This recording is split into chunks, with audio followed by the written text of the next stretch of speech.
Tokatnya Tavaradi, Tokatnya Tavaradi, Tokatnya Tavaradi, Tokatnya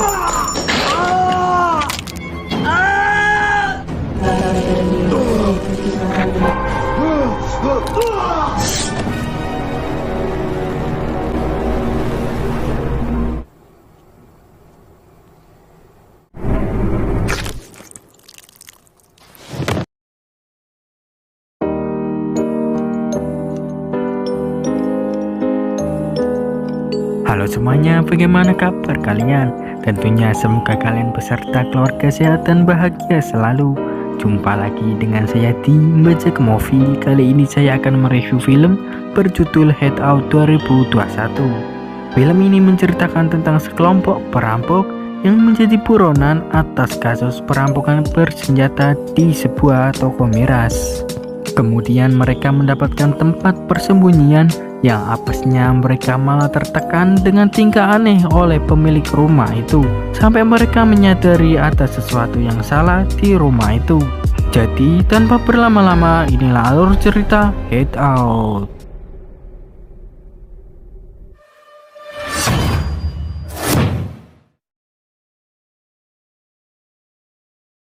Film dibuka dengan terpampangnya gambar poster anak hilang yang cukup banyak sehingga menutupi iklan sedot WC di belakangnya. Entah apa maksudnya, tapi poster itu tak ada hubungannya dengan scene berikutnya.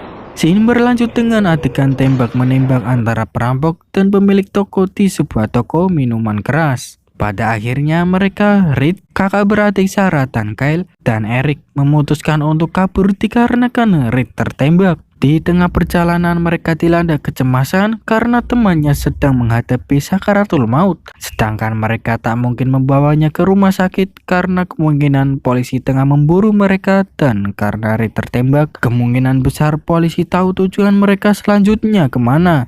Maka dari itu semua sepakat untuk mencari tempat sesuai judulnya, persembunyian, dan meminta pertolongan yang pastinya rumah yang jauh dari tetangga, tapi tetap saja dapat gibahan dari tetangga. Singkat waktu, mereka mendapatkan rumah itu dan pemiliknya yang seorang nenek-nenek bernama Pi dengan alasan kemanusiaan tanpa ragu membukakan pintu masuk untuk para orang asing itu. Kemudian di dalam rumah nenek Pi mencoba memberikan pertolongan, akan tetapi beliau cuma memiliki tang dan tali senar. Sarah pun meminta Eric mengambil kotak PTKK.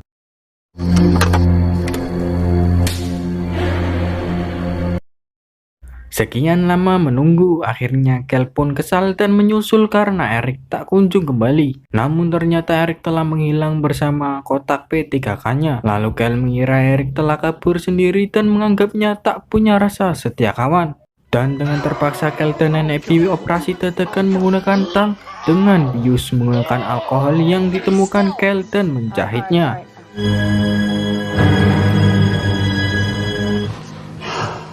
Baru saja bernapas lega karena telah menyelamatkan Reed, Kel dikejutkan dengan munculnya wanita cantik yang mungkin membuatnya jatuh cinta pada pandangan pertama. Dan itu adalah Rose, cucu nenek Pi. Tapi tatapan Rose begitu dingin pada mereka. Lalu mereka duduk bersama sejenak untuk mencairkan suasana. Namun di sini Kel tak sengaja menanyakan sesuatu yang menyinggung Rose. Dan anehnya, setelah perkataan itu sebuah foto tiba-tiba jatuh. Lalu Kel pun keluar rumah untuk merokok dan diikuti oleh Rose. Di sini Rose tiba-tiba berkata, ia sebenarnya tahu bahwa Kel punya hasrat untuk meniduri dirinya. Dan ia juga tahu nama anjing kesayangan Kel waktu kecil, karena dia adalah paranormal. Hal itu membuat Kel terkejut sekaligus ketakutan dan bertanya-tanya bagaimana Rose bisa tahu. Sambil tertawa, Rose ternyata punya alasan dari hasil ramalannya. Dan itu cukup masuk akal menurut Kyle. Di samping itu di dalam rumah, Sarah berbincang dengan nenek Pi lalu nyeletuk memuji kecantikan cucu Pi. Berandai ingin memiliki gen yang sama seperti Rose. Now suspects are at large and are armed and dangerous. Although the armed robbers were wearing masks, one apparently dropped a cell phone at the scene. Tak terduga berita perampokan yang dilakukan Kel dan kawan-kawan sudah menyebar dan viral di berbagai media. Dengan terpaksa Kel menodongkan senjata pada nenek Pi dan cucunya karena telah tahu identitas mereka. Namun anehnya, dalam keadaan terancam seperti itu, ekspresi wajah Rose terlalu tenang dan tetap saja tatapannya masih saja dingin. Singkat cerita, Sarah dan kakaknya ketiduran di sofa. Selang beberapa waktu, Sarah terbangun dan mendapati Rose dan neneknya telah terjaga di dapur. Lalu menuduh mereka telah menelpon polisi. Dengan segera ia membangunkan Kyle. You're the ones that fell asleep. Tiba-tiba sesaat kepalanya terasa sakit, seperti mendapatkan bisikan, lalu dengan segera ia menyuruh adiknya menutupi mobil mereka untuk menghindari lacakan polisi. Sarah yang sebenarnya masih polos dan taat agama, cuma salah pergaulan saja, mulai penasaran dan bertanya pada Rose kenapa dia tak lapor polisi di saat Sarah tertidur. Lalu Rose menjawab, dia bisa saja mengorok leher mereka semua saat tidur. Tapi ia tak melakukannya karena tidak semua orang itu sejahat monster. Tak lama setelah itu, polisi datang berpatroli dari rumah ke rumah untuk melakukan penyelidikan karena diduga para TPO kabur ke daerah sekitar situ. Tapi di sini Rose dengan santai mau bekerja sama dan dengan mudah menyingkirkan polisi tersebut tanpa adanya kecurigaan. Sarah sungguh sangat tertekan dan mengeluh pada Kyle dengan keadaan mereka sekarang. Sampai akhirnya mereka pun tertidur.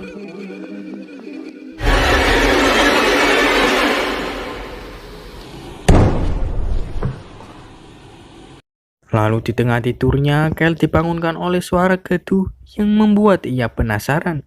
Tapi semakin ia penasaran, semakin banyak gangguan-gangguan yang aneh muncul. Hingga akhirnya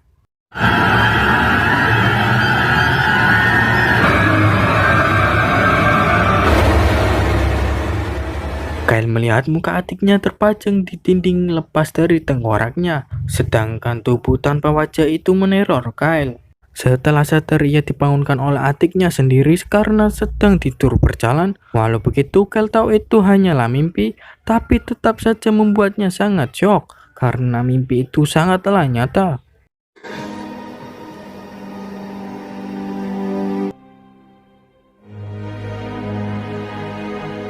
Malam pun telah berlalu. Setelah semalaman Reed pingsan, akhirnya ia pun terbangun. Di saat yang bersamaan, Rose minta izin ke kamar mandi untuk buang air kecil dan diberi waktu 2 menit oleh Kyle. Lebih dari itu, maka Rose akan mati. Liquor store employee now identified has now died from the gunshot wound he received during the attempted robbery. Now all suspects are still at large, still presumed armed and dangerous. Mendengar korbannya telah mati, Reed menanyakan uang rampokan mereka, tapi tak ada jawaban sama sekali, membuatnya menjadi sangat marah. Rose yang tak kunjung kembali membuat Kyle emosi dan jika dalam 20 detik Rose tak muncul, Kyle akan membunuh neneknya. Kyle, please. 3, 2, 1. Tapi jiwa Kyle tak cukup kopet untuk melakukannya, akan tetapi Swear the next time. Reed yang notabene-nya adalah orang yang paling berterima kasih pada Bee karena telah menolong nyawanya, kini malah membunuhnya. Break our hearts. They take us and tear us apart. But late at night when I close my eyes, you're here with me once more. Reed yang bermaksud mengenal siapa Rose, wajar saja ia terpesona karena melihat Rose menari telanjang. Tapi namanya tokoh antagonis, bicaranya jadi agak kasar. Ia berkata bahwa Rose seperti ular jalang sialan. Tiupan dari Rose membuat Reed merasakan sesuatu yang aneh dari dirinya. Di depan rumah Kyle melihat bangkai hewan yang tampaknya masih baru, tapi sebagian tubuhnya sudah habis digerogoti sesuatu. Lalu dari dalam rumah Sarah melihat Kyle berdiri mematung. Ia pun keluar dan menghampirinya, tapi ternyata Kyle masih berada di teras rumah saat Sarah keluar mencampakkannya berbicara. Sarah pun masih syok dan butuh waktu untuk menenangkan diri. Can you just give me a minute, Kyle? Setelah itu, Reed menyuruh Kyle menyingkirkan mayat nenek Bee dikarenakan sudah mulai membusuk, dan Kyle pun menyimpan mayat itu ke dalam garasi mobil rumah itu. Singkat cerita, Kyle kini dia mematung dengan wajah marah menatap Rose. Tapi anehnya ia tak merespon omongan Reed hingga ia pun tersadar. Hey! Hey! You're all going to die tonight. Kyle terpancing amarahnya mendengar perkataan Rose. Untungnya Reed bisa menenangkan emosi Kyle. Rupanya Kyle sudah mulai menyadari dan curiga ada sesuatu yang tak beres dari rumah ini ataupun pemiliknya. Di samping itu, Sarah yang masih mencerna kejadian tadi, tak sengaja ia menemukan sebuah peti. Setelah itu, Sarah membuka peti tersebut yang ternyata berisi potongan gambar anak kecil dengan sosok tinggi besar dan juga sebuah boneka seram mirip boneka santet.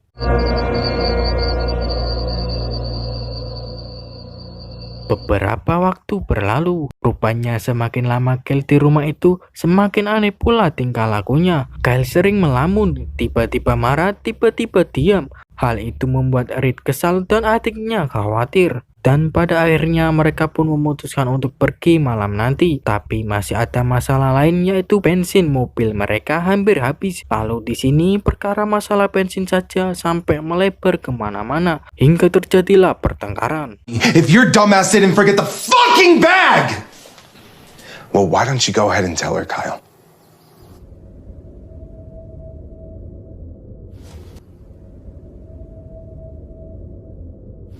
Singkat waktu, Reed dan Rose pun pergi untuk mengisi bensin. Namun sayangnya di tengah jalan mobil tersebut mogok duluan.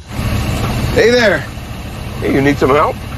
Tak lama seseorang bernama Marcel bersedia memberikan tumpangan kepada mereka untuk pulang. Sambil mengobrol di tengah perjalanan, Marcel menyadari wajah Reed sama dengan salah satu wajah buronan yang viral. Dengan segera Marcel menelpon polisi, tapi di sini Reed memohon kepadanya untuk tidak melakukan hal itu karena dia akan menyerahkan diri. Tapi ternyata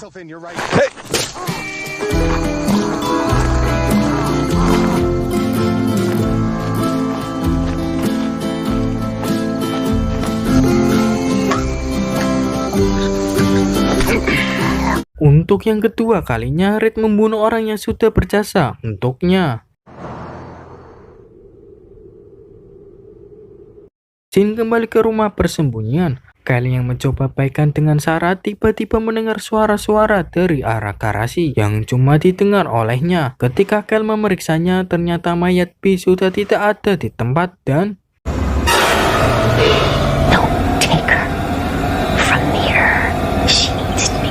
seketika nenek B muncul dan membisikkan sesuatu tentang Sarah agar Kyle tidak membawanya pergi dari tempat itu.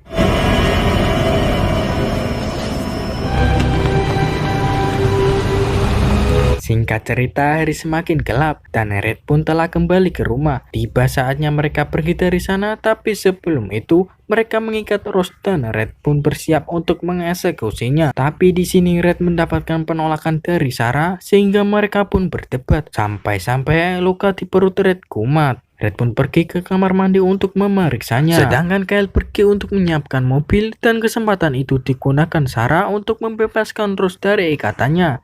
Kembali lagi ke Reed, tanpa diduga-duga ada sesuatu yang menggeliat di dalam perutnya, yang membuatnya sangat kesakitan sampai-sampai ia berteriak keras. Membuat Sarah khawatir dengan keadaannya, ditambah Rose tiba-tiba menghilang. Di samping itu, di luar rumah, Kyle malah membuang kunci mobilnya seperti sedang kesetanan. Lalu dirinya menemukan bungkusan plastik yang ternyata berisikan ular-ular kecil.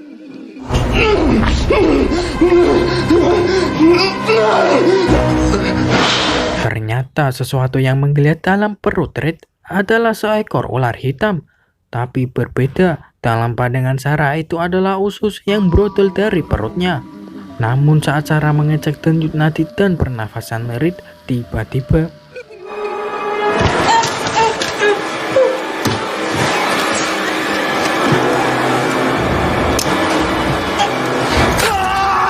Kyle kakaknya sendiri membekapnya dari belakang menggunakan plastik bekas ular tadi. Tapi untungnya Sarah bisa selamat setelah berhasil menusuk mata kakaknya itu. Melihat matanya hancur sebelah membuat emosi Kyle makin memuncak hingga berandakan tempat itu dirusaknya. Beruntung Sarah telah bersembunyi di balik lemari. Sesaat kemudian Rose datang dengan membawa boneka yang sempat Sarah temukan. Lalu Kyle pun langsung emosi karena dia telah tahu Rose lah yang mempengaruhi dan mengendalikannya setelah menemukan baju dan tulang manusia yang ada di hutan. Kemudian Rose menjelaskan itu adalah dua adiknya yang telah menjadi tumbal kanibalisme dirinya setelah bergabung dengan sekte perdukunan sesat yang dianutnya, dan ia telah berpindah dari satu tempat ke tempat lain bersembunyi dan telah berada di rumah itu sejak tahun 1893 yang artinya usianya sudah 100 tahun lebih. Lalu Kyle mengangkat senjatanya, namun tiba-tiba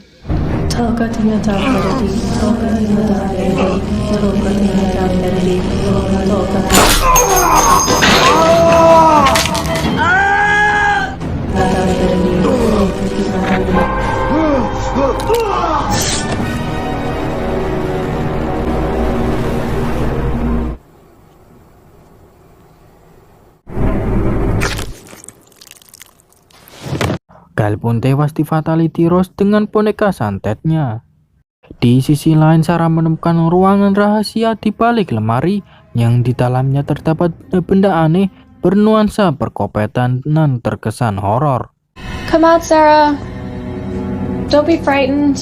Di situ Rose menceritakan tentang nenek Bee, bahwa Bee bukanlah nenek Rose, melainkan salah satu korbannya yang Rose culik saat kecil dulu. Tapi dia tak memakannya karena lebih menjadikan Bee pengikut dan peliharaannya. Selain itu, kecelakaan pada perampokan itu bukanlah kebetulan, melainkan skenario yang dibuat olehnya. Dan akhirnya mereka pun adu mekanik. Sarah.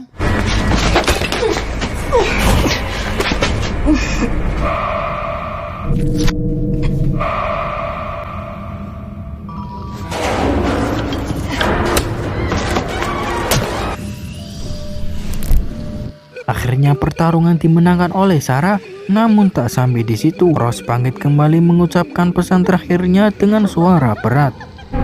It's Too late.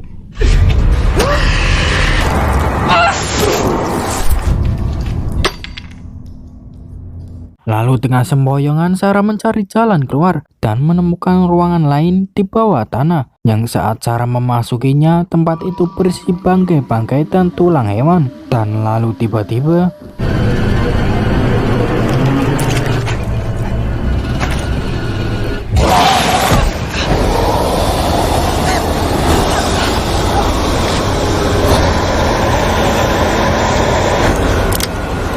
sesosok iblis muncul menghisap saripati kehidupan Sarah sampai tubuhnya membiru. Yang mungkin itulah maksud sudah terlambat dari pesan terakhir Rose. Died. The owners of the house, an elderly woman and a young woman, were found dead inside the home. Two of the suspects found in the house are also dead. There is no sign of the other two suspects, one of whom is 27-year-old Sarah Richardson. Authorities have been searching extensively for the last 90 minutes. Kemudian di keesokan harinya, kabar tragedi itu langsung viral di berbagai media berita dengan pelaku Sarah dan Eric yang belum ditemukan. Setelah itu, scene beralih ke seorang bocil yang bersepeda menyusuri hutan dan tak sengaja menemukan boneka santetnya Rose, dan ternyata di situ ada Sarah yang masih hidup dan kemungkinan telah menjadi pelayan iblis tersebut sebagai pengganti Rose.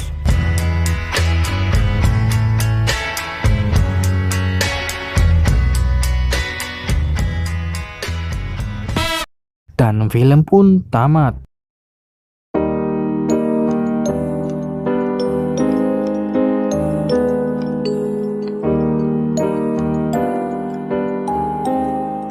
Oke, itulah alur cerita film Hideout 2021.